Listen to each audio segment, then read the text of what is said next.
سیدہ عائشہ صدیقہ کہتی ہیں زمانہ سو جاتا اور میرے رسول مصلی بچھا کے کھڑے ہو جاتے۔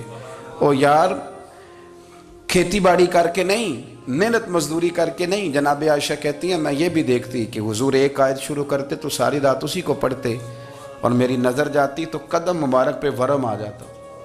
یار نماز پڑھ کے اتنی مشقت کر کے اتنی جد و جہد کر کے ورم آ گیا، یا رسول اللہ اتنی محنت کیوں کرتے ہو؟ فرمایا افلا اکون عبدا شکورا، کیا میں اپنے رب کا شکر گزار بندہ نہ بنوں؟ صحابہ کا ذوق عبادتوں کا، ریاضتوں کا، تلاوتوں کا، طبیعت ہے ان کی، وہ ایک دوسرے کو۔ حضرت مولا علی شیر خدا کرم اللہ تعالی وجہہ الکریم کے زمانے میں روم کے بادشاہ نے کہا یار یہ مسلمانوں کا پتہ تو کرو، یہ آخر کیوں اتنے زیادہ مجاہد ہیں؟ اس زمانے میں جاسوس بھیجنے کا مزاج تھا، اب تو جاسوس پکڑا جاتا ہے، اب تو جاسوس ہو، اور جاسوسی کا شوق ویسے آج بھی ہے۔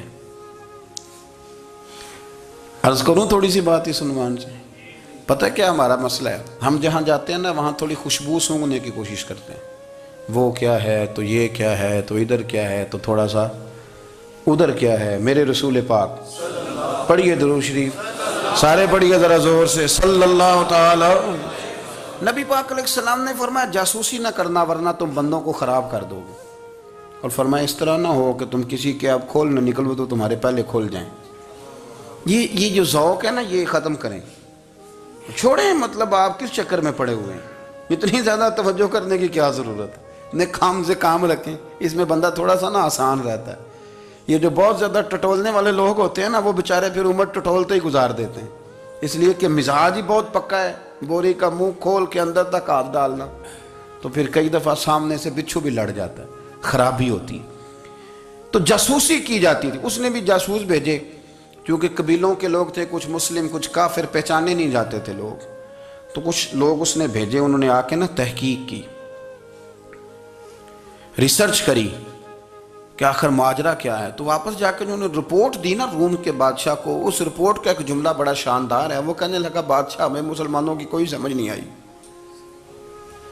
ہمیں کوئی سمجھ نہیں آئی۔ انہوں نے کہا بھی کیوں نہیں سمجھ آئی؟ کہنے لگے یار عجیب بندے ہیں، جب رات مصلی پہ بیٹھتے ہیں تو یوں لگتا ہے ان کا دنیا سے رشتہ ہی کوئی نہیں، کوئی کسی کو نہیں جانتا، کوئی اپنے دکھ سنا کے رو رہا ہے، کوئی اپنی بات کر کے رو رہا ہے، لگتا ہے کہ ان کا کوئی رشتہ ہے ہی نہیں جب مصلی پہ بیٹھتے ہیں۔ اور فرمایا جب سویرے یہ جہاد کرنے نکلتے ہیں تو لگتا ہے ان سے زیادہ دلیر ہی کوئی نہیں۔ حالانکہ جو مصلوں پہ رونے دھونے کے لوگ ہوتے ہیں وہ کئی دفعہ جہاد میں کام نہیں کرتے، لیکن عجیب لوگ ہیں کہ رات کے راہب ہیں دن کے مجاہد ہیں، کوئی سمجھ نہیں آتی۔ میرے عزیز ان لوگوں نے مصلی آباد کر کے رکھا، تلاوتیں ان کا ذوق رہی، منظر روز پڑھنا، اسباق پڑھنا، وظائف پڑھنا، یہ ان کا ذوق رہا۔ اعلیٰ حضرت بریلوی رحمت اللہ نے 1000 کتاب لکھی ہے، لیکن الوظیفۃ الکریمہ کے نام سے جو وہ صبح و شام وظائف پڑھتے تھے وہ الگ انہوں نے ان کو بیان کیا، پابندی کے ساتھ اپنی اللہ اللہ کرتے تھے۔ شیخ شہاب الدین سہروردی رحمت اللہ علیہ، اس پر ایک بندے نے اعتراض کیا، اس نے کہا جی آپ کس قسم کے صوفی ہیں، مرید بیٹھے ہیں اور آپ وہاں نفل پڑھ رہے ہیں؟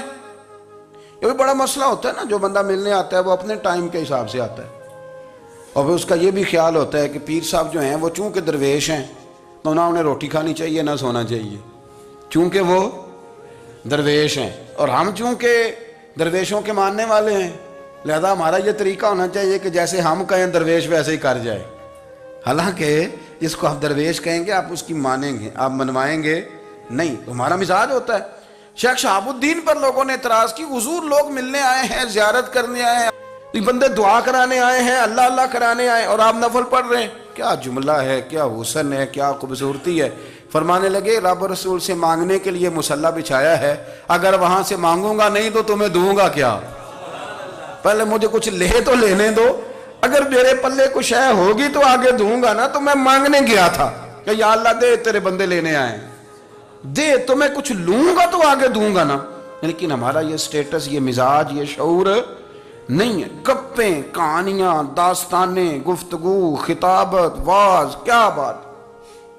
لیکن اگر کچھ کرنے کا کام ہو تو وہ نہیں ہم سے ہوتا۔ میرے نبی کریم علیہ السلام نے مصلی سے دل لگانے کا درس دیا، حضور نے توجہ دلائی، صحابہ اس ذوق کے حامل لوگ تھے وہ کوشش کرتے تھے جناب صدیق اکبر رضی اللہ تعالیٰ عنہ کا عبادت کا مزاج ہمیشہ قائم رہا۔ حضرت عمر فاروق ساری رات اللہ کے حضور کھڑے رہے۔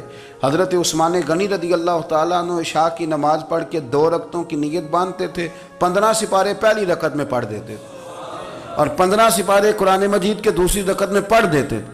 آپ نے نا حضرت عمر فاروق کے وصال کے بعد ان کی ایک بیوہ سے نکاح کیا، حضرت عثمان غنی نے نکاح کیا۔ وہ خاتون آپ کے نکاح میں آئیں تو عرض کرنے لگیں امیر المومنین میرے لیے یہ اعزاز تو بہت ہے کہ میں امیر المومنین کی بیوہ تھی تو امیر المومنین کی منکوحہ ہو گئی ہوں، لیکن حضور نہ تو میں جوان ہوں کہ میرے اندر رغبت ہوتی اور نہ میں اب اس قابل ہوں کہ کوئی خدمت کر سکوں، میرے ساتھ نکاح کی وجہ کیا بنی؟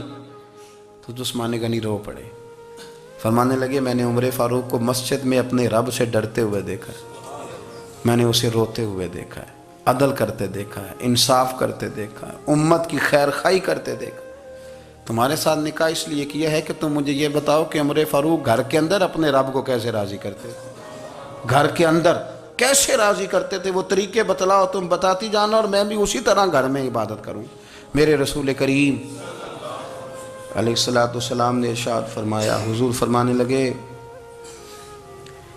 جس گھر میں اللہ کا ذکر ہوتا ہے وہ گھر زندوں کا ہے، اور جس گھر میں رب کریم کا ذکر نہیں ہوتا وہ گھر زندوں کا نہیں ہے۔ گھر نہ